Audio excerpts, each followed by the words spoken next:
ہفتے میں ایک دفعہ یہ ترتیب رکھی ہے کہ نبی کریم صلی اللہ علیہ وسلم کے ذکر خیر کے لیے کچھ وقت مخصوص کیا جائے، اس سے آپ صلی اللہ علیہ وسلم کی محبت دل میں زیادہ ہوتی ہے۔ خراسان میں ایک عورت تھی جو کہ بیوہ تھی، اس کے ساتھ اس کی بچیاں بھی تھیں۔ ایک مرتبہ اس کو اس کے مالک مکان نے نکال دیا تو کوئی خراسان کا بہت ہی امیر کبیر آدمی تھا، اس کے پاس آئی، کہنے لگی کہ تم سخی ہو، بڑے آدمی ہو، میں نے سنا ہے تم غریبوں کی مدد کرتے ہو، میں آل رسول میں سے ہوں، تو آل رسول میں سے ہوں، میری عزت برباد ہو رہی ہے، میں در بدر ہو رہی ہوں، تو تم مجھے ایک رات کے لیے پناہ دے دو، صبح میں اپنا کہیں انتظام کر لوں گی۔ کہنے لگا کہ بہت سے لوگ آتے ہیں اور مجھے کیا پتا کون مستحق ہے کون مستحق نہیں، تیرے پاس کیا ثبوت ہے کہ تو آل رسول میں سے ہے، لہذا میں تجھے پناہ نہیں دے سکتا۔ اللہ اکبر، اللہ کو اس کی ادا ناپسند آئی کہ آل رسول کا نام لے کر اس نے منع کر دیا، یا تو ویسے ہی منع کرتا تو الگ بات تھی، لیکن ایک تانا دے کر کہ تو جھوٹ بولتی ہے، تیرے پاس کیا ثبوت ہے کہ تو آل رسول میں سے ہے، تو چلی گئی۔ تو یہ رات خواب آیا اس کو، اس آدمی کو، نبی کریم صلی اللہ علیہ وسلم شفاعت کا پروانہ جاری فرما رہے ہیں، سارے لوگ آتے جا رہے ہیں آپ کی امت کے، آپ ان کو پروانہ جاری کرتے ہیں۔ جب اس کا نمبر آتا ہے تو کہتا ہے یا رسول اللہ میں آپ کی امت میں سے ہوں، آپ نے فرمایا جاؤ جاؤ میری امت میں سے، تیرے پاس کیا ثبوت ہے کہ تو میری امت میں سے؟ تو اسی وقت اٹھے ہڑبڑا کے، راتوں کو جگایا، لوگوں سے پوچھا کہ وہ ایک بڑھیا آئی تھی، عورت آئی تھی، کہاں گئی؟ کہا کہ ہمیں تو نہیں پتا، ہمیں تو نہیں پتا۔ پوری رات ڈھونڈتے رہے، رات کا آدھا پہر گزرا تو پتا چلا کہ کسی ہندو کے گھر میں گئی ہے، اس نے پناہ لی ہے، تو اس نے دروازہ کھٹکھٹایا اور کہا کہ معافی چاہتا ہوں میں نے رات اس وقت آپ کو تنگ کیا، لیکن ہمارے نبی صلی اللہ علیہ وسلم کے خاندان کی ایک بچی آپ کے پاس ہے، وہ آپ کی نوازش ہوگی، مجھے عنایت کر دو، مجھے تو جانتے ہی ہو، تم تو ویسے ہی ہندو ہو، تم نے اس کو رکھ کے کیا حاصل کرنا ہے، میرے پاس رہے گی مجھے سعادت حاصل ہو جائے گی۔ کہنے لگے زبان بند رکھو، زبان بند رکھو، ہندو نہیں ہوں، مسلمان ہو گیا۔ تو کب مسلمان ہوا؟ اور اس وقت جب تجھے نبی دھتکار رہے تھے مجھے جنت کا سرٹیفکیٹ اسی وقت دے گئے، جب تجھے دھتکار رہے تھے مجھے ساتھ ہی جنت کا سرٹیفکیٹ دے دیا تھا، میں اندر سے تیری آواز سن رہا تھا۔ تو آپ صلی اللہ علیہ وسلم کے خاندان کا یہ حال ہے۔ ایک حدیث میں آتا ہے نبی کریم صلی اللہ علیہ وسلم نے فرمایا کہ میرے کسی خاندان والے کے ساتھ بھلائی کرے گا، اگر اس کو دنیا میں اس بھلائی کا صلہ نہ ملا تو میں قیامت کے دن خود اس کا صلہ دوں گا۔ صرف آپ صلی اللہ علیہ وسلم کے خاندان میں سے ہونے کو یہ شرف حاصل ہے، تو خود آپ صلی اللہ علیہ وسلم کی ذات کو کیا شرف ہوگا۔ استاد جی سے پوچھا تھا، استاد جی طائف والوں نے بہت مارا تھا، تو طائف والوں پر عذاب کیوں نہیں آیا؟ اللہ نے فرشتہ بھیج دیا، اس کا مطلب ہے کہ عذاب نہیں ہے۔ فرشتہ بھیج دیا رحمت للعالمین کے پاس کہ ان کے اوپر عذاب دینا یا نہیں دینا۔ فرشتہ آ گیا تو اب تو ان کے اوپر عذاب کہاں سے آئے گا، وہ تو غفور الرحیم ہے، وہ رحمت للعالمین ہے۔ تو سید نے فرمایا کہ ذرا غور کرو، جس بستی پر اللہ کے نبی کا خون گرا ہو اس بستی پر عذاب کیسے آ سکتا ہے؟ جس بستی پر آپ صلی اللہ علیہ وسلم کا مبارک خون گرا ہے اس پر عذاب نہیں آ سکتا۔ لو مر ولی من اولیائہ ببلدۃ کسی علاقے میں سے کوئی اللہ کا ولی گزر جائے تو اس علاقے والے محروم نہیں رہتے.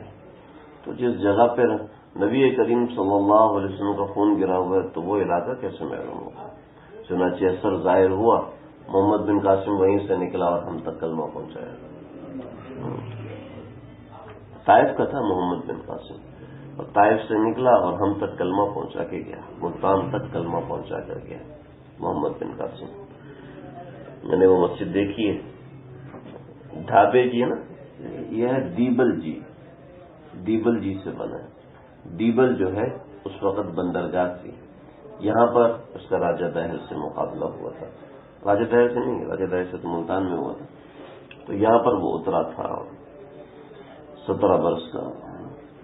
بہرحال تو یہ آپ صلی اللہ علیہ وسلم کی اس خون کے قطروں کا فیضان ہے کہ ہم تک کلمہ پہنچا ہے. تو خود آپ صلی اللہ علیہ وسلم کا ذکر خیر کس قدر اہم ترین ہوگا. میں اس دفعہ آگے نہیں بڑھوں گا، اسی موضوع میں بہت سی باتیں تحقیق کے طور پہ رہ گئی تھیں، تو اس میں کچھ باتیں میں ابھی آپ کو بتاؤں گا تاکہ اس موضوع تھوڑا سا کھل جائے. حضرت آپ صلی اللہ علیہ وسلم کا نور جو تھا حضرت عبد المطلب کے اندر موجود تھا. اس نور کی حیبت ایسی تھی کہ کسرا کے پاس 1000 اونٹ تھے. اس نے ان میں سے منتخب 8 اونٹ اور ایک 9 اونٹ، جو 1000 ہاتھی تھے ان میں سے 8 منتخب اور ایک ان کا سردار ہاتھی، یہ 9 ہاتھی آئے تھے. جو محمود نام کا ہاتھی تھا وہ ان کا سب سے بڑا تھا. جتنا ہمارا 2 منزلہ مکان ہوتا ہے اتنا بڑا محمود نام کا ہاتھی ہوتا تھا. یہ ہاتھی سے عبادت کروایا کرتے تھے. تو یہ سارے کے سارے ہاتھی جو ہے ان کے گورنروں کو، حکمرانوں کو سجدہ کرتے تھے. یہ جو 2 منزلہ اونچا ہاتھی تھا جس کا نام محمود تھا، یہ صرف بادشاہ نجاشی کو سجدہ کیا کرتا تھا، اس کے علاوہ کسی کو یہ سجدہ نہیں کرتا تھا. یہ جو بڑا ہاتھی تھا کسی کو سجدہ نہیں کرتا تھا. تو اس کی ایک اپنی ایک شان تھی اور آن تھی اور بان تھی. جب حضرت عبد المطلب آئے تو انہوں نے کہا ذرا ان کے اوپر میرا روب داب رہے. ابرہا نے کہا. تو آپ صلی اللہ علیہ وسلم کا نور ان کے اوپر چمک رہا تھا. تو ہاتھیوں کو مرعوب کرنے کے لیے نا عبد المطلب کو لے کر کے ہاتھیوں کے سامنے سے، تو سارے ہاتھیوں نے عبد المطلب کو سجدہ کرنا شروع کر دیا کہ ان ہاتھیوں نے آپ صلی اللہ علیہ وسلم کا نور ان کے اندر دیکھ لیا. اور پھر وہ ہاتھی وہاں سے آگے نہیں بڑھے. ایک روایت میں آتا ہے عامر بن نفیل آئے. عامر بن نفیل ایک آدمی تھا، اس نے آ کے اس کے کان میں کہا تجھے پتہ ہے تو کس جگہ پہ جا رہا ہے؟ اس جگہ پہ کوئی نہیں جاتا حملے کے لیے، خبردار جو ایک قدم بھی آگے بڑھا. ہاتھی روایتوں میں لکھا ہاتھی 4 زانوں بیٹھ گیا. ہاتھی 4 زانوں بیٹھ ہی نہیں سکتا. مطلب یہ ہے کہ وہ زمین سے چپک کے بیٹھ گیا. ان کو شام کی طرف منہ کر کے کھڑا کرتے تو وہ کھڑا ہو جاتا، اور واپسی کے یمن کی طرف منہ کر کے کھڑا کرتے وہ کھڑا ہو جاتا. لیکن اس طرف کرنے کے لیے اس کو چبو رہے ہیں، اس کو کھڑا کر رہے ہیں، ہاتھی کھڑا ہونے کے لیے تیار نہیں تھا. تو ابرہا اس چیز سے ڈر گیا. بہرحال یہ تھا کہ ان کے اوپر ابابیل آئے تھے. اور ابابیل ایک آج کل جو ابابیل ہوتے ہیں نا، تو وہ ابابیل نہیں تھے، بلکہ ابابیل وہ جیسے کالی چڑیا ہوتی ہے نا، تو اس کالی چڑیا جسے ہم سمجھتے ہیں تو وہ ابابیل ہوتے ہیں. تو ابابیل تھوڑے سے ان سے بڑے تھے. اور چڑیا جو عام چڑیا ہوتی ہے پاکستان ہندوستان کی جو چڑیا ہوتی ہے اس سے تھوڑے چھوٹے ہوتے تھے. بعضی روایت میں آتا ہے کہ آج کل جو حرم میں کبوتر ہوتے ہیں، حرمین شریفین میں کبوتر ہوتے ہیں، تو وہ ابابیل کی نسل میں سے ہے. تو یہ غلط ہے، یہ صحیح نہیں ہے.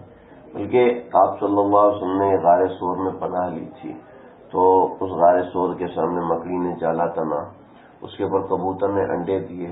تو صحیح روایت یہ ہے کہ جو حرم میں کبوتر ہوتے ہیں وہ اس کبوتر کی نسل میں سے ہیں.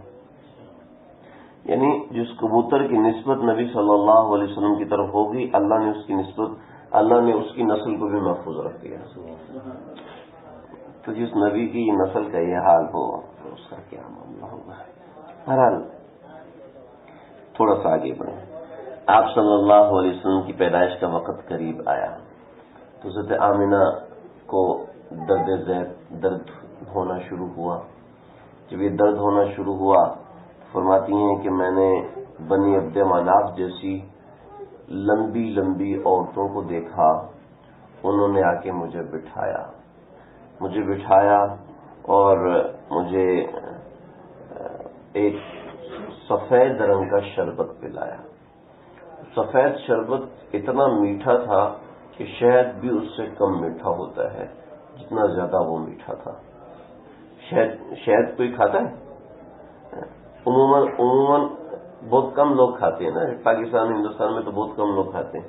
تو ہم لوگ عام طور پہ شربت پی لیتے ہیں, 7 اپ پی لیتے ہیں یا کوئی کولڈ ڈرنک پی لیتے ہیں. شہد عموماً نہیں پیا جاتا. شہد بہت زیادہ میٹھا ہوتا ہے. آپ لوگ اس چیز کو سمجھنے کے لیے نا آج 3-4 چمچ شہد چکھ کے دیکھیے گا تو منہ کتنا زیادہ میٹھا ہو جاتا ہے. تو شہد سے بھی زیادہ میٹھا ہونا یہ کون سی چیز ہوتی ہے؟ میں روایت نکالی ہے میں نے. تو شہد سے بھی زیادہ میٹھا, دودھ سے زیادہ سفید اور برف سے زیادہ ٹھنڈا لگی شربت انہوں نے مجھے پلایا. اور مجھے پلا کر کہنے لگی کہ انہوں نے کہا کہ اب پہلے ایک نے مجھے میرے پاس آئی سلام کیا, دوسری نے مجھے کہا اٹھ کے بیٹھو, تیسری نے مجھے کہا کہ یہ شربت پیو. میں نے وہ شربت پیا. پھر انہوں نے میرے پیٹ پہ ہاتھ رکھا اور پیٹ پہ ہاتھ رکھ کے کہنے لگے کہ بسم اللہ اخرج باذن اللہ, بسم اللہ اخرج باذن اللہ, کہ اللہ کے نام سے اب آپ کو اللہ کی طرف سے اجازت ہے, آپ باہر تشریف لے آئیے. پھر اس کے ساتھ ہی حضرت عبد الرحمن بن عوف رضی اللہ تعالیٰ عنہ کی والدہ, ان کا نام تھا شفا. ایک روایت میں ہے ام ایمن بھی وہاں موجود تھی, اور ایک روایت میں ایک اور صحابی کی حضرت ابن عاص کی والدہ بھی وہاں پر موجود تھیں. تو ایک روایت میں یہ 3 خواتین ہیں, تو یہ 3 خواتین وہاں موجود تھیں. اور اس کے علاوہ یہ 3 خواتین تھیں. یہ 3 خواتین کون تھیں؟ 2 کے نام روایتوں میں آئے ہیں کہ ان میں سے ایک حضرت آسیہ تھی, فرعون کی بیوی, اور ایک حضرت مریم بنت عمران حضرت عیسیٰ علیہ السلام کی والدہ. یہ 2 تھیں. تو یہ 2 خواتین اس وقت آپ صلی اللہ علیہ وسلم کی ولادت کے وقت اللہ تعالیٰ نے ان کو بھیجا تھا, جو کہ روایتوں میں تطبیق لکھی ہے. مجھے سمجھ میں آتا ہے کہ جو ان کو نظر نہیں آ رہی تھی, حضرت شفا رضی اللہ تعالیٰ عنہ کو نظر نہیں آ رہی تھی. حضرت شفا عبد الرحمن بن عوف رضی اللہ تعالیٰ عنہ کی والدہ ہیں. تو یہ 3 خواتین آپ کی ولادت کے وقت غیبی طور پر اللہ تعالیٰ نے بھیجی تھیں. اور جب آپ صلی اللہ علیہ وسلم کی ولادت ہوئی تو میں نے آپ کے سامنے قصہ عرض کیا تھا. ابھی اس کو روکے, میں انشاءاللہ اس کو بتاتا ہوں. جب آپ صلی اللہ علیہ وسلم کی ولادت ہوئی تو آپ حضرت شفا کے ہاتھ سے نیچے اترے اور نیچے اتر کے ہاتھ رکھے اور سجدے میں گر گئے. حضرت آمنہ کی روایت ہے کہ ہاتھ رکھے, اور حضرت شفا کی روایت ہے کہ آپ نے سجدہ کیا. پھر ایک اور بڑی مشہور روایت ہے کہ اس میں بڑا اختلاف ہے کہ آپ کی پیدائش رات کے وقت ہوئی یا دن کے وقت ہوئی, لیکن عموماً جو سیر نگار ہیں ان کا یہ قول ہے کہ رات کے وقت آپ صلی اللہ علیہ وسلم کی پیدائش ہوئی. رات کے آخری پہر تھا اور دن شروع ہو رہا تھا. یہی وجہ ہے اختلاف ہو سکتا ہے کہ دن شروع ہو رہا تھا اور رات کا آخری پہر تھا, یعنی کہ سحری کا وقت ختم ہو رہا تھا, فجر کا وقت شروع ہو رہا تھا. یہ وقت ہے جب ہم کہتے ہیں نا کھانا پینا بند کر دیں, تو یہ سحری کا وقت ختم ہو رہا ہے اور فجر کا وقت شروع ہو رہا ہے. اس وقت آپ صلی اللہ علیہ وسلم کی پیدائش ہوئی ہے. 21 اپریل کی تاریخ تھی اور 571 عیسوی تھی جس رات آپ صلی اللہ علیہ وسلم کی پیدائش ہوئی. تاریخ کے اقوال وغیرہ میں نے آپ حضرات کے سامنے عرض کیے تھے. پھر یہ رات کا وقت تھا تو حضرت آمنہ کے ساتھ کیا معاملات ہوئے وہ بھی میں نے آپ کو تفصیل سے بتائے تھے کہ نفاس جاری نہیں ہوا, کوئی ایسا معاملہ نہیں ہوا. تو ایک برتن آپ صلی اللہ علیہ وسلم کے اوپر رکھ دیا جاتا تھا. عرب میں یہ دستور تھا. جب آپ یوں سجدے میں گرے اور سجدے میں گر کر آپ ایک نور نظر آیا، اور یہ نور تمام انبیاء کی مائیں دیکھا کرتی تھیں، تو حضرت آمنہ کو بھی وہ نور نظر آیا. اس نور کے اندر شام کے اور ایک اور علاقہ ہے، اس کے محلات انہوں نے دیکھے. اور پھر آپ صلی اللہ علیہ وسلم سیدھے لیٹ گئے. حضرت شفا نے دیکھا تو بڑی حیران ہوئی، یہ کیسا بچہ ہے، اس نے سجدہ کیا ہے، اور پھر انگلی اٹھا کے آسمان کی طرف اشارہ کیا ہے. پھر آپ صلی اللہ علیہ وسلم سیدھا لیٹ گئے. سیدھا لیٹے تو ایک دستور تھا عرب کے اندر کہ جب بھی بچہ پیدا ہوتا ہے تو کوئی بڑا آدمی اس کو دیکھے، بڑا آدمی اس کو پہلے دیکھے. چنانچہ دوسروں کی نظر سے بچانے کے لیے بچے کے اوپر ایک مٹی کا برتن ڈال دیتے ہوتے تھے. پیدائش والے بچے کی آنکھیں کہاں کھلی ہوتی ہیں؟ ایک بار اندھیرے میں آنکھیں نظر بھی نہیں آتی اگر کھلی ہوں. تو یہ آپ صلی اللہ علیہ وسلم نور میں ایسے ڈوبے ہوئے تھے کہ آپ کے اوپر جیسی وہ برتن ڈالا تو آپ نے یوں اشارہ کیا، 2 انگلیوں سے، بعض روایت میں 1 انگلی سے اشارہ کیا، یوں اشارہ کیا، اور ایک کھٹاک کی آواز آئی جس سے وہ برتن ٹوٹ گیا. وہ برتن ٹوٹ گیا. ایک دوسرا برتن لا کے حضرت آمنہ نکلی ہیں عبد المطلب کو بلانے کے لیے، اور اتنا سہل تھا کہ حضرت آمنہ خود گئی ہیں. کسی نے لکھا ہے کہ ام ایمن گئی ہیں، لیکن صحیح روایت ہے حضرت آمنہ خود گئی ہیں اٹھ کے. پیدائش کے فوراً بعد خود اٹھ کے جانا آج کل کی عورتیں کہیں گی جھوٹ بول رہا ہے، ٹھیک ہے، لیکن ابھی اگر آپ بلوچستان کے علاقے میں چلے جائیں تو پتہ کیا ہوتا ہے؟ ایک ہاتھ میں عورت کا اپنا بچہ ہوتا ہے جو پیدا ہوا ہوتا ہے، دوسرے ہاتھ میں بکری کا بچہ ہوتا ہے جو بھی پیدا ہوتا ہے، دونوں کو لے کے آرام سے چل رہی ہوتی ہے. ایسا ہوتا ہے نا؟ ایسا ہی ہوتا ہے بلوچستان کے علاقوں میں، ہمارے یہ دیہاتی علاقوں میں ایسے ہی ہوتا ہے. ادھر سے اپنا بچہ ہاتھ میں اٹھا ہوا، ادھر سے بکری کا بچہ ہاتھ میں اٹھا، دونوں اٹھاتے رہے. یہ شکر ہے پیدا ہو گیا، آرام سے پیدا ہو گیا، اپنی نال بھی خود ہی کاٹ دیتی. تو خیر یہ ایسے معاملات بہت مشہور ہیں جن کا ہم انکار نہیں کر سکتے. بڑی بوڑھی خواتین سے پوچھے تو کہیں گے بھائی یہ بھی کوئی بات ہے، پیدائش بھی کوئی مسئلہ ہے. بڑی بوڑھیوں سے نہیں پوچھو، میں نے خود دیکھا ہے ہمارے یہیں کراچی کے اندر اسی مسجد حفصہ کے اندر. کوئی مسئلہ نہیں، اپنی بیوی کو بھیج دیں. میں نے کہا بھائی تو ویسے ہی بہت ڈرتی ہے، تو بڑی مشکل سے محنت کر کے نا گورنمنٹ اسپتال میں لے کر کے، نہیں تو ضرورت نہیں، خود ہی گھر میں کر لے گی. پہلے 3 بچے خود ہی گھر میں کیے تو یہ بھی کر لے گا. میں نے کہا بھائی اللہ کا واسطہ ہے، چلو عید کا دن ہے کچھ ہو جائے گا. عید کا دن وہ موبائل فون بھی بند تھے. تو کہنے لگے، میں نے ہاتھ جوڑے، بھائی چلو، بڑی مشکل سے وہ مانے. تو اس کے بعد کہنے لگا ہاں یہ طریقہ صحیح ہے اسپتال میں جا کے ہونے والا.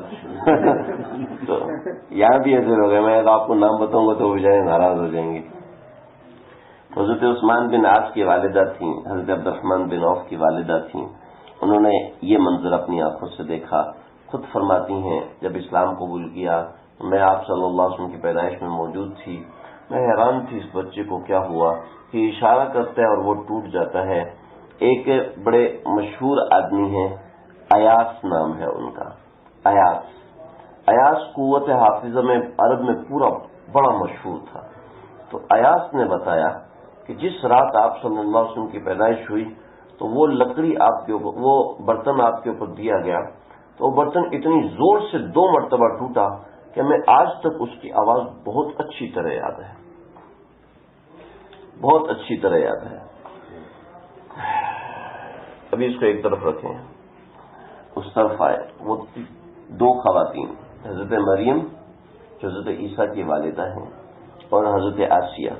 حضرت خدیجہ رضی اللہ عنہ کا انتقال ہو رہا تھا تو آپ صلی اللہ علیہ وسلم نے فرمایا کہ حضرت خدیجہ رضی اللہ تعالی عنہ سے کہ میری 3 بیویاں جنت میں موجود ہیں، ان کو میرا سلام کہہ دینا. یہ بھی ایک روایت ہے. کون 3 بیویاں؟ کہا آپ نے فرمایا کہ عیسیٰ کی ماں مریم بنت عمران، یہ فرعون کی بیوی حضرت آسیہ، تو تیسری حضرت موسیٰ علیہ السلام کی بہن کلثوم. یہ 3 عورتیں ہیں. ان کو یہ 3 میری ازواج جو کہ جنت میں میرے گھر میں موجود ہیں. حضرت مریم کے ساتھ کسی آدمی نے کوئی ہاتھ بھی نہیں لگا سکا. کوئی بھی آدمی ہاتھ نہیں لگا سکا. ایک روایت میں آتا ہے کہ ان کا نکاح یوسف سے ہو گیا تھا. کسی یوسف بنی نجار کا تھا, ان سے نکاح ہو گیا تھا. بات یہ ہے کہ یوسف سے واقعتاً نکاح ہوا تھا حضرت مریم کا, لیکن وہ نکاح صرف ایک سفر کرنے کے لیے ہوا تھا. اس کے علاوہ کوئی کسی بھی قسم کا حتیٰ کہ دیکھنے تک کا تعلق نہیں ہو سکا. حضرت مریم کیونکہ آپ صلی اللہ علیہ وسلم کا حرم ہے تو کوئی اس کو ہاتھ بھی نہیں لگا سکتا.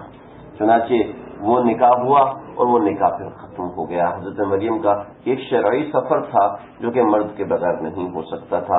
حضرت مریم کا کوئی بھائی نہیں تھا اور والد بھی موجود نہیں تھے, بس وہ اس لیے ہوا تھا. اور فرعون نے حضرت آسیہ سے زبردستی نکاح کیا تھا. اور چونکہ حضرت آسیہ مصر کی تمام عورتوں میں سب سے زیادہ خوبصورت تھیں, سب سے زیادہ خوبصورت تھیں. فرعون نے نکاح کا پیغام دیا, قبول نہیں کیا کہ ہم بادشاہوں میں اپنی بیٹیاں نہیں دیتے. پھر لالچ دی, لاکھوں کروڑوں کی لالچ دی ہوگی, انہوں نے پھر بھی قبول نہیں کیا. پھر زبردستی حضرت آسیہ سے نکاح کر لیا. اور جب حضرت آسیہ کے قریب آتا تھا تو اس کا جسم پورا لکڑی کا بن جاتا تھا, آگے نہیں بڑھ سکتا تھا. لیکن حضرت آسیہ ایسی خوبصورت تھیں تو اس نے یہ کہا کہ بھئی اتنی خوبصورت عورت میرے علاوہ کسی اور کے گھر میں نہیں ہونی چاہیے, لہٰذا میں اس کو اپنے پاس رکھوں گا, چاہے میں اس کے قریب جا سکوں یا نہ جا سکوں. تو یہ حضرت آسیہ. اور تیسری حضرت کلثوم رضی اللہ تعالی عنہا, یہ حضرت موسیٰ کی بہن تھیں اور یہ کواری تھیں اور اسی حالت میں ان کا انتقال ہوا تھا. میں ڈھونڈوں گا کہ کیا قصہ ہوا. اور حضرت مریم کا تو قصہ سمجھ میں آتا ہے کہ حضرت مریم کا تو شوہر نہیں ہے, تو اور وہ ایک نبی کی بیوی, نبی کی والدہ ہیں, تو ان کے لیے سعادت مندی کیا ہوگی, ظاہر بات ہے یہ سمجھ میں آتا ہے. حضرت آسیہ کا قصہ تو معلوم ہے کہ رب ابن لی عندک بیتا فی الجنہ ونجنی من فرعون وعملہ. اے اللہ, حضرت آسیہ کو باندھ دیا, جس نے پوری زندگی کبھی کوئی تنکا بھی نہ توڑا ہو, اس کو کیلوں کے ذریعے سے باندھ دیا جائے. کیلیں, دائیں ہاتھ پہ کیل, بائیں ہاتھ پہ کیلیں گاڑ کے, پاؤں کی ٹانگوں میں کیلیں گاڑ کے تو اس کے جسم سے کھال اتاری جائے, تو اس کی تکلیف کا کیا عالم ہوگا. اس تکلیف میں بھی اس نے کلمہ نہیں چھوڑا, اور کلمہ نہ چھوڑنے کے ساتھ دعا کی, رب ابن لی عندک بیتا فی الجنہ, اے اللہ میرے لیے جنت میں ایک گھر بنائیے, اور کتنا, کون سا گھر بنائیے, اپنے ہمسائے میں گھر بنائیے, عندک اپنے پاس, اپنے ساتھ گھر بنائیے, عندک بیتا فی الجنہ, میرے لیے گھر بنائے اور اپنے ساتھ بنائے. دعا بھی قبول کرنی تھی اللہ نے, دعا بھی اللہ نے قبول کرنی تھی, اور ساتھ گھر بنانا تھا. ساتھ گھر تو صرف نبی کریم صلی اللہ علیہ وسلم کا ہے, اس کے علاوہ تو کسی اور کو جیوار نصیب ہو نہیں سکتا. چنانچہ آپ کی زوجیت میں دے دیا. اور کلثوم کا کیا معاملہ ہوا وہ ڈھونڈنا ہوگا, مجھے ملا نہیں ہے, میں نے کافی تلاش کیا ہے. تو یہ 3 عورتیں, تو ان میں 2 عورتیں, اس وقت کافی عورتوں کا لکھا ہے کہ اتنی عورتیں تھیں کہ میرے بستر کو چاروں طرف سے گھیرا ہوا تھا.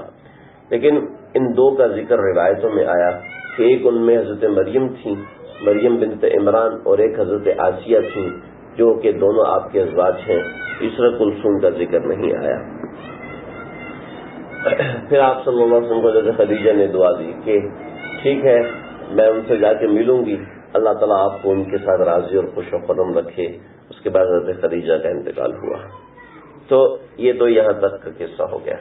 اس کے بعد دوسری طرف آئے, جب آپ صلی اللہ علیہ وسلم کی پیدائش ہوئی تو یہ صبح پیدائش ہوئی تو ایک یہودی وہ ایک ٹیلے پہ کھڑا ہوا تھا اور کہہ رہا تھا, لوگوں احمد کا ستارہ طلوع ہو چکا ہے, احمد کا ستارہ طلوع ہو چکا ہے, بنی اسرائیل سے نبوت ختم ہو گئی, اور اپنے سر پہ مٹی ڈالنے لگا. لوگوں نے کہا کہ کیوں چیز ہے, پہلے اس یہودی کو چھوڑیں, پہلے سب سے بڑا یہودی دیکھیں. سب سے بڑا یہودی شیطان ہے, ٹھیک ہے. شیطان 5 بھائی پہلے اس کو پورا کریں. آپ صلی اللہ علیہ وسلم نے وہ برتن توڑ دیا. ٹھیک ہے. برتن توڑنے کے بعد ایک آواز آئی یرحمک اللہ یرحمک ربک. یہ مختلف روایات ہیں. جب آپ صلی اللہ علیہ وسلم روئے ہیں تو رونے سے ایک غیب سے آواز آئی. حضرت آمنہ فرماتی ہیں میں نے غیب سے آواز سنی ہے یرحم ربک یہ یرحمک ربک. یہ روایت یہ آواز سنی ہے. بعضوں نے کہا کہ آپ نے چھینک ماری تھی پھر الحمدللہ کہا تھا. ایسی کوئی روایت نہیں ہے. پیدا ہوتے ہی 3 بچے بولے ہیں لیکن آپ صلی اللہ علیہ وسلم نے کوئی کلام نہیں فرمایا. دیگر معجزات ہیں لیکن آپ صلی اللہ علیہ وسلم نے کوئی کلام نہیں فرمایا. تو حضرت آمینہ گئی یا عبد المطلب خود آ گئے. تو حضرت آمینہ نے کہا کہ بچہ ہوا ہے بیٹا ہوا ہے لیکن ایک مسئلہ ہے. تو کہنے لگے کیا ہوا؟ بچہ ناقص ہوا ہے کیا؟ یعنی کہ کوئی معذور بچہ تو پیدا نہیں ہوا. کہا نہیں یہ بات نہیں ہے. پیدا ہوتے ہی اس نے سجدہ کیا. سجدہ کرتے ہی اس نے انگلی اوپر اٹھائی تو ایک نور کی آبشار نکلی اور میں نے اس کے اوپر برتن دیا تو برتن 2 ٹکڑے ہو گیا. اب میں دوسرا برتن دے کر آئی ہوں. عبد المطلب اندر آئے تو دیکھا دوسرا برتن بھی ٹوٹا ہوا تھا اور آپ صلی اللہ علیہ وسلم دائیں ہاتھ کا انگوٹھا منہ میں ڈالے وہ اس کو چوس رہے تھے. جب ہاتھ نکالا تو دیکھا اس انگوٹھے میں سے دودھ جاری تھا. اس انگوٹھے میں سے دودھ جاری تھا. ایک روایت میں آیا ہے کہ اللہ تعالیٰ جب فرعون نے حضرت موسیٰ کے خلاف جو کارروائی شروع کی تھی تو عورتیں ایسے کرتی تھی کہ بچوں کو جنگل میں چھوڑ آتی تھی. تو وہ اللہ تعالیٰ کی طرف سے فرشتے اترتے تھے. وہ فرشتے ان بچوں کی پرورش کرتے تھے. چنانچہ جو سامری نام کا جادوگر تھا قال فما خطبک یا سامری قرآن میں ہے. جو سامری نام کا جادوگر تھا اس کے لیے اللہ نے 2 چشمے جاری کیے تھے. اس انگوٹھے سے دودھ نکلتا تھا اس انگوٹھے سے شہد نکلتا تھا. تو روایت میں آتا ہے کہ انگوٹھے کے اندر اللہ تعالیٰ نے رزق ڈالا ہوتا ہے. جب بھی آپ دیکھتے ہیں بچے کو جتنا بھی روکیں بچہ زندگی کے کسی وقت میں انگوٹھا لازمی چوستا ہے. اگر آپ میں سے کسی نے نہیں چوسا نا تو یہ روایت سننے کے بعد لازمی چوسو گے. دیکھنا مزہ بھی آئے گا. تو کوئی دوسری انگلی چوسنے سے مزہ نہیں آتا انگوٹھا چوسنے سے مزہ آتا ہے. اس لیے کہ انگوٹھے میں اللہ نے رزق ڈالا ہوا ہے. ٹھیک ہے. تو آپ صلی اللہ علیہ وسلم کے جب انگوٹھا منہ سے نکالا تو اس میں سے دودھ جاری تھا. تو عبد المطلب لے کے حضرت عبداللہ کو لے کر نکلے اور لے کر آپ نے کعبۃ اللہ کا طواف کیا. کعبۃ اللہ کا طواف کر کے جب کعبۃ اللہ کے اندر گئے تو دیکھا سارے کے سارے بت آپ کو سجدہ کر رہے ہیں. سارے لکڑی کے پتھر کے بنے ہوئے بت وہ گرے ہوئے سجدہ کر رہے ہیں. بڑے حیران ہوئے کہ یہ کیا معاملہ ہے. تو یہ عبد المطلب کی حیرت یہاں پر رہی. پھر آگے کے معاملات میں آپ کو مزید بتاؤں گا انشاءاللہ اگلی مرتبہ. یہاں تک اس کو روکیں. ایک یہودی ٹیلے پر کھڑا ہو روزانہ دیکھتا تھا. تو حضرت کعب رضی اللہ تعالیٰ عنہ فرماتے ہیں کہ میں نے خود تورات میں پڑھا ہے کہ حضرت موسیٰ علیہ السلام نے اپنے حواریین سے فرمایا تھا اپنے صحابہ سے فرمایا تھا یہ ایک بڑا ستارہ ہے نا. سب نے دیکھا. اب کون سا ستارہ ہے آپ میں نہیں معلوم. ایک ستارے کی طرف اشارہ کر کے فرمایا تھا یہ ستارہ جب تک جمع ہوا ہے تو اس وقت تک آخری نبی نہیں آئے گا. جب تم دیکھو اس ستارے میں ایک مخصوص قسم کی حرکت شروع ہو گئی تو سمجھ لو کہ آخری نبی آ گیا. یہ آیت اس کے سامنے تھی. جب اس کے سامنے تھی آیت تو اس نے چیخ ماری کہ لوگوں احمد کا ستارہ طلوع ہو چکا ہے. احمد کا ستارہ طلوع ہو چکا ہے. وہ بچہ پیدا ہو چکا ہے. یہ ایک طرف. دوسری طرف شیطان کو لوگوں نے دیکھا. شیطان کے ان کے شتونگڑوں نے دیکھا کہ اس نے اتنی زور سے چیخ ماری کہ سارے شیطان ہل گئے. نبی کیا ہوا؟ کہا کہ بس ہمارا آخری وقت آنے والا ہے. ہمارا سب سے بڑا دشمن پیدا ہو گیا. تو کسی نے کہا کہ کون ہے؟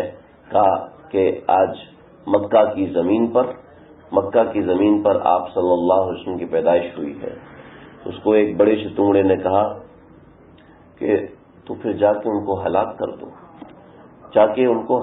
دو.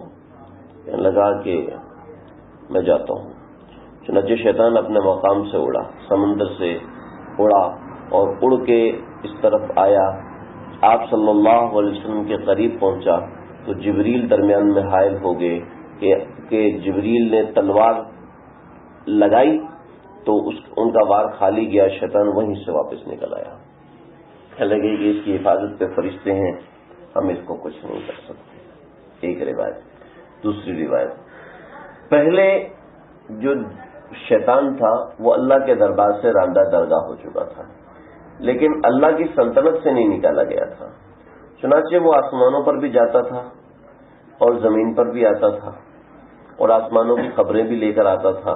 آسمانوں میں احوال، جیسے ہمارا کوئی پارلیمنٹ میں جاتا ہے نا، مجھے تو نہیں پتا جس جگہ پہ میٹنگ ہو رہی ہوتی ہے تو اس میٹنگ کے اندر فیصلے ہو رہے ہوتے ہیں کہ اب ہم نے یہ کرنا ہے، اب یہ کرنا ہے، اب یہ کرنا ہے، نیکسٹ ہمارا اسٹیپ یہ ہوگا. ٹھیک ہے، اب کوئی بندہ باہر آ کے بتائے کہ سن 2017 میں یہ پالیسی شروع ہوگی، سن 2018 میں یہ پالیسی شروع ہوگی، تو بتا سکتے ہیں نا. اس پالیسی پہ سائن ہو گئے، منظر عام پہ 10 دن کے بعد آئے گا، منظر عام پہ 20 دن کے بعد آئے گا، میڈیا کو فلاں دن لگائیں گے. ایسا ہوتا ہے نا، پہلے پلاننگ ہوتی ہے. تو آسمانوں پہ پلاننگ ہو رہی ہے کہ زمین پر کون زندہ رہے گا، کون مرے گا، کس کے ساتھ کیا ہونا ہے، کس کے ساتھ کیا ہونا ہے، کہاں پہ حادثہ ہونا ہے. آسمانوں پہ پلاننگ ہو رہی ہے. تو شیطان وہ سن کر آتا تھا اور کاہنین کو آ کے بتاتا تھا، تو جو اس کے نرغے میں آ جاتے تھے. تو جب حضرت عیسیٰ علیہ السلام کی پیدائش ہوئی تو اس کو اوپر کے 4 آسمان بند کر دیے گئے. اس کے لیے اوپر کے 4 آسمانوں پہ نو انٹری ہو گئی. بعض روایت میں اوپر کے 3 آسمانوں پہ نو انٹری ہو گئی. اور جب حضرت عیسیٰ کی پیدائش ہوئی، حضرت عیسیٰ کی پیدائش سے پہلے جب حضرت عیسیٰ کی پیدائش ہوئی تو صرف ایک آسمان پہ جا سکتا تھا، آخری آسمان جو ہمیں نظر آتا ہے، صرف ایک آسمان پہ جا سکتا تھا، اس کے علاوہ اوپر نہیں جا سکتا تھا. لیکن جب آپ صلی اللہ علیہ وسلم کی پیدائش ہوئی تو شیطان کی آسمان کے قریب آنے پر بھی انٹری بند ہو گئی. فَأَتْبَعَهُ شِهَابٌ مُبِينٌ. مجھے تو ویسی مولویوں سے بہت چڑ تھی. کچھ ایسا ماحول تھا، کچھ ایسے مقابلے کی فضا تھی گھر میں، تو ویسی مولویوں سے چڑ تھی. تو ہمارے سائنس ٹیچر تھے، ہمیں بیالوجی پڑھا رہے تھے، تو بایو کے اندر نا انہوں نے کہا یار میرا دل کرتا ہے نا سارے مولویوں کو ایک لائن میں کھڑا کروں اور ایک گولی سے سب کو مار دوں، دوسری گولی بھی ضائع نہ کروں. ایک لائن میں کھڑا کروں، ایک ایسی گولی ماروں جو سب کے اندر سے گزر جائے. یہ بیوقوف کیا کہتے ہیں؟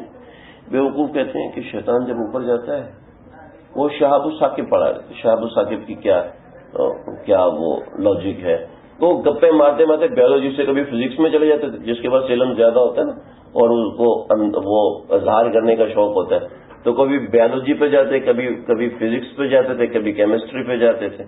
تو وہ اسی پہ چلے گی. کہتے ہیں یہ اچھی طرح یاد ہے، ہمارے بیولوجی کا سبق نمبر 17 تھا، اس پہ انہوں نے یہ بات کہی تو مجھے دکھ ہوا.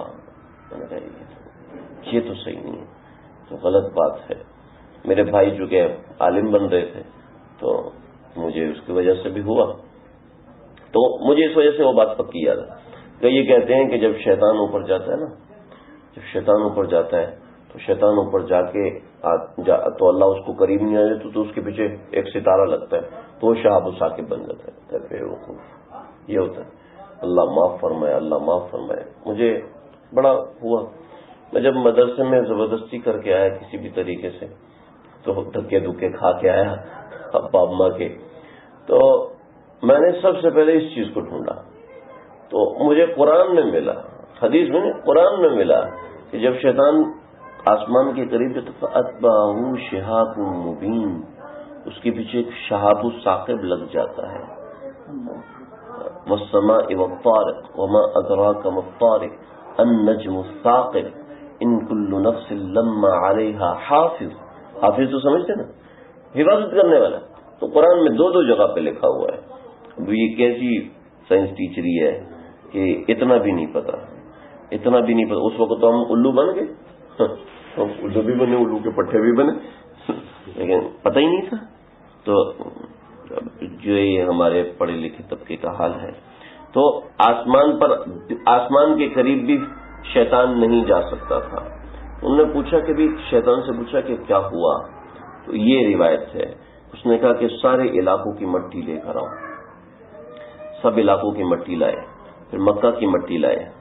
کہا کہ ہاں اب وہ آ گیا ہے، اب وہ آ گیا جو ہم سے سب سے بڑی دشمنی کرے گا. اب ہمیں کوئی اور حربے استعمال کرنے چاہیے. یہ سن کر شیطان نے بہت زور سے چیخ ماری. روایتوں میں آتا ہے کہ شیطان نے 4 مرتبہ چیخ ماری ہے، لیکن مجھے جو ملا وہ 5 مرتبہ کا ملا ہے. 4 مرتبہ شیطان نے، روایتوں میں آیا ہے کہ ایسی چیخ ماری ہے کہ اگر اس کی چیخ انسان اور جنات سن سکتے تو ان کے کانوں کے پردے پھٹ جاتے. اتنی زوردار چیخ شیطان نے ماری ہے. ایک اس وقت چیخ ماری تھی جب اس کی لاکھوں برس کی عبادت کو ملیا میٹ کر کے اس کے منہ پہ مار کے اس کو کہا کہ اخرج انک رجیم، نکل جا میرے دربار سے، تم نے آدم کو سجدہ نہیں کیا. وہ نکلا، اس کو اتنا دکھ ہوا کہ اس نے اتنی زور سے چیخ ماری، اتنے زور سے چیخ ماری کہ اس کی پہلی چیخ تھی.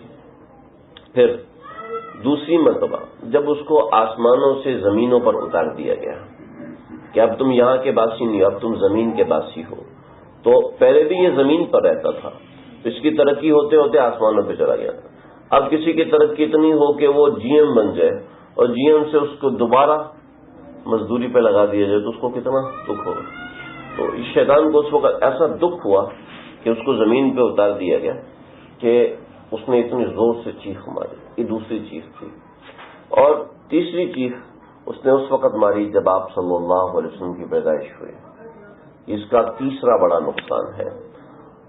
اور چوتھی چیخ ماری اس وقت جب سورہ فاتحہ نازل ہوئی. جب سورہ فاتحہ نازل ہوئی، او ہو، اب تو یہ بندے اللہ کے قریب ہو گئے ہیں. اور پانچویں چیخ اس وقت ماری، اب گھر جا کے دیکھیے گا، میں نہیں آپ کو بتاؤں گا، تھوڑا سا اشتیاق بھی رہے آپ لوگوں کو، گھر جا کے دیکھیے گا. جب سورہ نساء کی آیت نمبر 110 نازل ہوئی، سورہ نساء کی آیت نمبر 110 نازل ہوئی، اس وقت شیطان نے، یہ مجھے الگ سے ملا ہے، یہ 5ویں چیخ ملی ہے. تو شیطان نے یہ 5 مرتبہ چیخ ماری ہے. اس میں ایک آپ صلی اللہ علیہ وسلم کی پیدائش کے وقت چیخ ماری ہے. تو بہرحال تو سب سے بڑے شیطان کا ذکر تھا. ایک یہودی نے ایسے چیخ ماری اور کہا کہ وہ ستارہ، احمد کا ستارہ جو ہے وہ غروب ہو گیا ہے. حضرت موسیٰ علیہ السلام کی اس روایت کی بنا پر میں نے اس کو یہاں پر جوڑا ہے.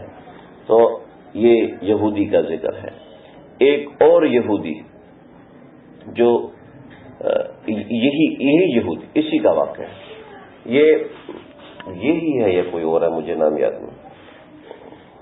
ایک دوسرا یہودی ہے، اس کا نام ہے یوسف. یاد رکھیے گا، بس وہ آخری قصہ ہے اس زمن میں. انشاءاللہ اس کے بعد میں مزید باتیں یہود سے نکل کے دوسری جو عیسائیوں میں غلغلے مچے تھے ان کا بتاؤں گا. ایک یہودی تھا، وہ ہر علاقے میں پتہ کرتا تھا پیدائش ہوئی ہے یا نہیں ہوئی، پیدائش ہوئی، کس کی پیدائش ہوئی ہے، کس کی پیدائش ہوئی. پتہ کرتے کرتے کرتے کرتے اس نے جب اس ستارے کو دیکھا جس کا ذکر حضرت موسیٰ نے کیا، وہ حرکت میں آ گیا.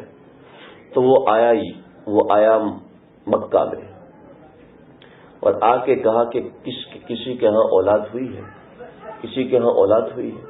تو نہیں، غلط کہہ گیا. وہ مکہ آیا تو اتنا بڑا سردار یہودی عالم تھا کہ سارے لوگ اس کے استقبال کے لیے جمع ہوئے، اکٹھے ہوئے کہ بھئی یہ تو اپنے صومعہ سے نکلتا ہی نہیں ہے، کبھی بھی نہیں نکلا، آج یہ کیسے یہاں پر آ گیا. تو بڑی خلقت اکٹھی ہوئی. تو کہنے لگا کہ آج کی رات میں تمہارے ہاں کوئی بچہ پیدا ہوا ہے؟ کہنے لگے پتہ نہیں، پتہ کرنا پڑے گا. کہا کہ آج کی رات تمہارے ہاں جو بچہ پیدا ہوا ہے وہ پورے عرب کا سردار بنے گا. آج کی رات میں وہ ساری نشانیاں مکمل ہے، وہ پورے عرب کا سردار بنے گا. وہ بچہ مجھے دکھاؤ. اس سے پہلے بھی وہ کئی بار آیا مکہ میں، کئی بار آیا، کبھی 5 سال پہلے، کبھی 10 سال پہلے آیا مکہ میں. کسی بچے کی پیدائش ہوئی ہے، دیکھا، ہاں ہوئی ہے، بچوں کو دیکھ کے کوئی مسئلہ نہیں، بچوں کو دیکھ کے کوئی مسئلہ نہیں. جب اس بار آیا تو اس نے کہا کہ آج کی رات کس بچے کی پیدائش ہوئی ہے؟ کہنے لگے کہ آج کی رات تو قابل ذکر ہی نہیں ہے، ایک یتیم بچہ پیدا ہوا. یتیم بچہ پیدا ہوا آج کی رات کا؟ ہاں دکھاؤ مجھے، پتا کرو کون بچہ ہے. پتا کرتے کرتے کرتے کرتے حضرت عبداللہ کے گھر پہنچے، عبد المطلب کے گھر پہنچے اور کہا کہ بچہ دکھاؤ. بچہ یوں آیا تو آپ صلی اللہ علیہ وسلم یوں تشریف لائے تو اس نے آپ کی طرف نظر نہیں ڈالی کہ ایسا نہ ہو کہ مجھے کچھ ہو جائے. کہا اس کو الٹا کرو، بچے کو الٹا کیا، اوپر سے نہیں دیکھا. اب کپڑا ہٹاؤ، کپڑا اٹھا کے آپ کے کندھوں کے درمیان دیکھا تو وہاں پر کچھ بال جمع تھے، کچھ کندھا یہاں سے الگ ہو کے تھوڑا سا گوشت ابھرا ہوا تھا، اور وہ گوشت ایسے تھا جیسے انڈا ہوتا ہے ایسے، اور اس کے اوپر بال اگے ہوئے تھے. جیسے اس نے دیکھا تو سیدھا پیچھے جو تھڑام سے اور ایک چیخ ماری، بے ہوش ہو گیا. اب اس کو کیا ہو گیا ہے؟ اٹھایا، اس کو ہوش دلایا. ہوش دلانے کے بعد ابھی کیا ہو گیا، کیا ہوا تھا؟ کہنے لگے کہ میں ہیبت اور ڈر اور جلال کی، اس بچے کی ہیبت، اس کے ڈر اور اس کے جلال کی وجہ سے بے ہوش ہو گیا تھا، اور مجھے بڑا صدمہ پہنچا ہے کہ بنی اسرائیل سے نبوت ختم ہو گئی. ایک شام سے یہودی آیا، اور وہ بعض روایت میں حضرت عبداللہ سے ملا، اور بعض روایت میں عبد المطلب سے ملا. تو عبد المطلب سے صحیح روایت یہ کہ حضرت عبد المطلب سے ملا. لگے مجھے لگ رہا ہے کہ وہ تیری اولاد میں سے ہوگا. کہ بھئی کون؟ کہ جو اس پورے عرب کا سردار بنے گا، سارا عرب اس کے ماتحت ہوگا. اس کی بڑی لمبی روایت ہے. جو اس کی بات ماننے گا کامیاب ہوگا، جو اس کا انکار کرے گا وہ ناکام ہوگا. جب اب وہاں سے جوڑے عبد المطلب آپ صلی اللہ علیہ وسلم کو لے کر کعبۃ اللہ آئے، طواف کیا. سارے بت جو ہے، یہ عربوں میں رواج تھا، جیسی بچہ پیدا ہوتا ہے تو اس کو اٹھا کے لاتے، کعبۃ اللہ کا طواف کرتے، طواف کرنے کے بعد پھر گھر لے کے جاتے تھے اس بچے کو. اس کو دھلائی نلائی وغیرہ بعد میں ہوتی تھی. سب سے پہلے کعبۃ اللہ کا طواف کراتے تھے. تو یہ ہوا تو یہ اور بھی حیران ہو گیا. تو کعبۃ اللہ میں غیب سے کچھ آوازیں آنا شروع ہوگی، مجھے بھی یاد نہیں ہے، میں انشاءاللہ درس کروں. کچھ آوازیں آنا شروع ہو گئی. پھر لے کر سیدھا اس شامی یہودی کے پاس لے کر گئے، جو صرف اس غرض سے آیا تھا کہ یہاں پر ایک بچے نے پیدا ہونا ہے، صرف اس غرض سے آیا تھا. اس کا نام تھا یوسف، جو میں نے کہا تھا یاد دلائے گا. یہ یوسف نامی یہودی تھا. اس نے آپ کو دیکھا تو آپ کو دیکھتا ہی رہ گیا. کیا لگا یہی ہے وہ بچہ، اس میں ساری کی ساری وہ علامات موجود ہیں. ایک بات بتاؤں، اس بچے کی کوئی کرامت کسی کو کھلے عام مت بتانا. اس بچے کی ایسی برکتیں ہوں گی، لیکن کسی کو کھلے عام مت بتانا، ورنہ تمہارے بچے کو مار دیا جائے گا. لہذا اس بچے کو گھر میں رکھو اور جلد از جلد کہیں بھیجو. حضرت صوبیہ آپ کی باندھی تھی، انہوں نے آپ کو دودھ پلایا. حضرت آمنہ نے بھی چند ایک بار آپ کو دودھ پلایا. یہاں تک یہ رکھیں چنانچہ حضرت عبد المطلب آپ کو گھر واپس لے کر آئے. پھر اس کی خوشی میں جو معاملات ہوئے عرض کروں گا. اللہ تعالیٰ آپ صلی اللہ علیہ وسلم کے ذکر خیر کو ہمارے لیے نجات کا باعث بنا دیں، ہمارے مشکلات کو آسانی کا باعث بنا دیں. سائیوال میں ہمارے رشتے دار بیمار ہیں، اللہ تعالیٰ کو شفا دے. نعمان بھائی کے بچے کو اللہ تعالیٰ شفا دے. جو لوگ بھی بیمار ہیں اللہ کو اس کی برکت سے شفا دے. جو اپنی بیویوں سے لڑے ہوئے ہیں ان کا دل خوش کر دے. جن کی بیویوں سے لڑی ہوئی ان کا دل خوش کر دے. جو مظلوم بن کے ہیں ان کا دل خوش کر دے. اس کی برکت سے اللہ دلوں کی قدرتوں کو ختم کر دے. السلام علیکم ورحمۃ اللہ وبرکاتہ.